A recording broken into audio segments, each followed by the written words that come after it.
Bwana Yesu asifiwe sana. Tumsifu Yesu Kristo mpendwa. Asalamu alaikum. Habari za wakati huu. Je, niko na maswala kuuliza. Je, bado unaendelea kujidharau, kujiona mnyonge kutokana na hali yako ya uchumi, hali yako ya kiafya, sura yako, mavazi yako, nyumba yako, au usafiri wako, au maeneo unayoishi?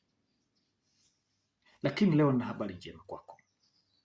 Ndugu yangu, usijidharau kwa kile ulicho nacho, au usijidharau kwa sababu ya kile ulicho nacho kwenye maisha, kwenye uchumi, kiafya, kitabia.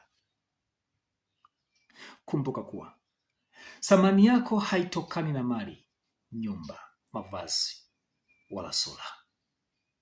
Thamani yako inatokana na moyo wako, juhudi zako na tabia zako. Kuna watu wengine wanaonekana wakamilifu kwa nje tu, lakini ndani wamevunjika vibaya mno.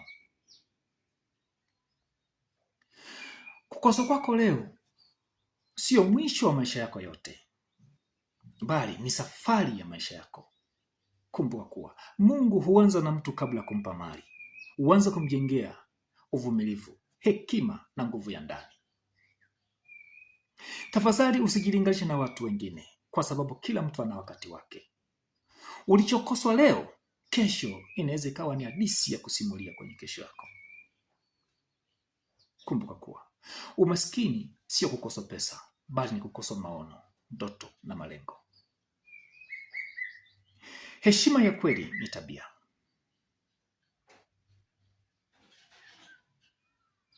Heshima huonekana kwenye mwendo na sio kwenye muonekano. Kumbuka kuwa mali, nyumba, magari, mavazi hubadilika, lakini utu, nidhamu na imani vinadumu milele. Jiamini mpendwa, uko katika nafasi. Kukosa kwako leo ni fursa yako kesho. Muombe Mwenyezi Mungu akusaidie, akuongoze, akupe maono. Kubaki katika umaskini, kubaki katika majuto ni sawa na kusinzia darasani. Acha kusinzia darasani.